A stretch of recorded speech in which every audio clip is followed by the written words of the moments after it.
Վարչապետ Նիկոլ Փաշինյանը մերժեց Ռուսաստանի Դաշնության նախագահ Վլադիմիր Պուտինի միջնորդությունը թույլ տալ Սամվել Կարապետյանին մասնակցել ընտրություններին։ Թեպետ ռուսաստանցի օլիգարխի թիմն ամեն կերպ փորձում էր թաքցնել իր գործուղված լինելու հանգամանքը, Պուտինը բարեխոսելով Կարապետյանի համար ընդամենը մեկ նախադասությամբ ցրեց բոլոր կասկածները։ Нам очень хотелось, чтобы все эти политические партии,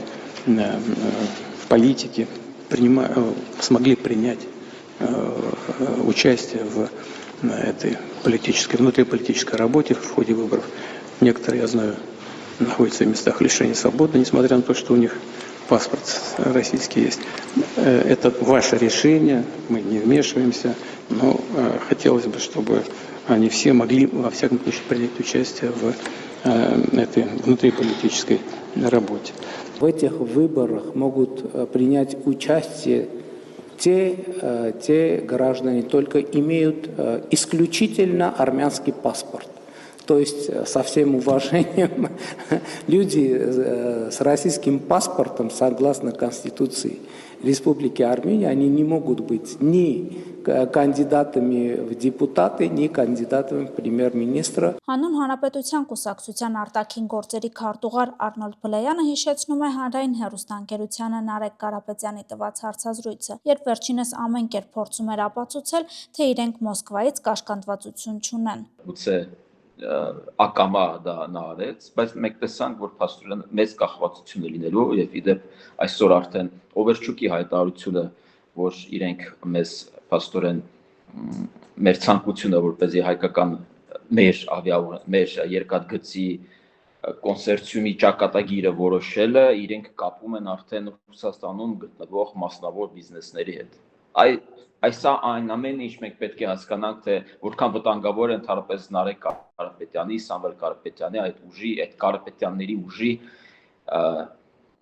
չեմ խոսում վարչապետության մասին, որտեղ ես այդքան վստահ չեմ, որ դա հնարավոր է, որտեղ իրենց տակնածան Ռոբերտ Քոչարյանն է, բայց ընդհանրապես իրենց ներկայությունն ազգային ժողովում որքան վտանգավոր է լինելու, որովհետև իրենք ներկայություն են լինելու Ռուսաստանի Դաշնության տեղական շահերի։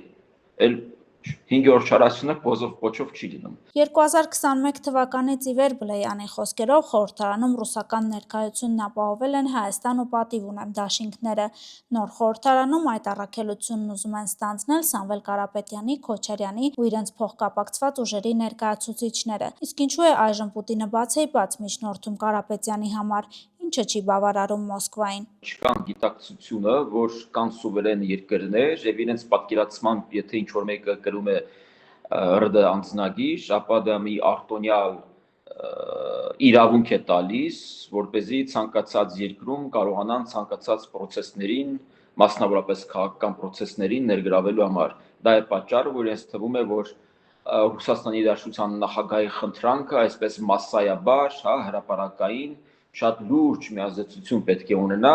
եւ իրենց ենթադրաբար մեր երկրի ղեկավարն էլ պետք է հնազանդվեր եւ ասեր այո իհարկե կարող եմ մասնակցել, ոչ, չեն կարող մասնակցել ու այստեղ կարեւոր չէ թե դա Ռուսաստանի Դաշնության անձնագիր է, Կիպրոսի անձնագիր է, թե որևէ այլ երկրի անձնագիր է,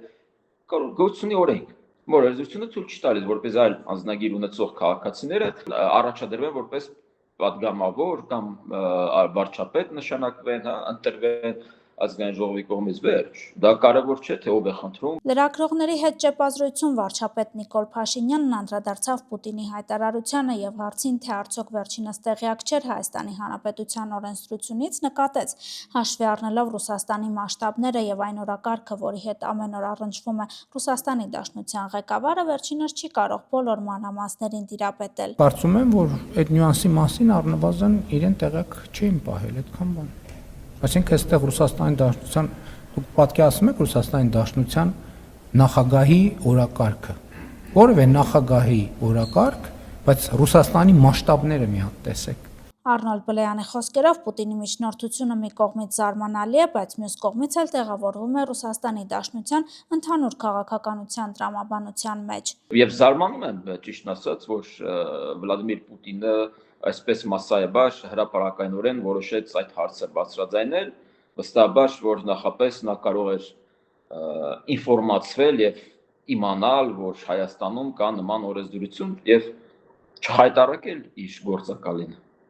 Հայաստանում կամ իր կողմից գործողված քաղաքացուն Հայաստանում։ Մոսկվայում երեկ տեղի ունեցած հանդիպումը եւ դրան հաջորդող հայտարարությունները Ռուսաստանի Դաշնության տարբեր պաշտոնյաների կողմից մեր զրուցակցի դիտարկմամբ հիմք են տալիս եզրակացնելու, որ այդ պետության հետ բալանսավորված քաղաքականություն վարել հնարավոր չէ։ Մենք պետք է ուղղակի ձերբազատվենք այդ խաբկանքից, որ Ռուսաստանի հետ կարելի է բալանսավորել որևէ բան, որը հնարավոր չէ բալանսավորել։ Չես կարող բալանսավորել բան, որը անբալանսավորելի է, որովհետև այդ երկիրը չի ընդունում սուվերեն հարաբերություններ։ Չեն ընդունում, գործի վրա մենք տեսնում ենք, որ չի ընդունում։ Եվ այստեղ է շատ կարևոր, որ մենք պետք է գիտակցենք, թե որքան կարևոր է հայ-ադրբեջանական հարաբերությունների կարգավորումը, եւ որքան կարևոր է, որպեսզի մենք դիվերսիֆիկացնենք մեր նաեւ գազային հարաբերությունները, որպեսզի կախված չլինենք միայն Ռուսաստանից։ Եվ ես այստեղ պետք է ասեմ, որ շատ կարևոր է, որ մենք Ադրբեջանի եւ Թուրքմենստանի հետ սկսենք արդեն գազի շուրջ բանակցություններ վարել։ Հավանիր տեսանյութը եւ բաժանորդագրվիչ նորությունները բաց չթողնելու համար։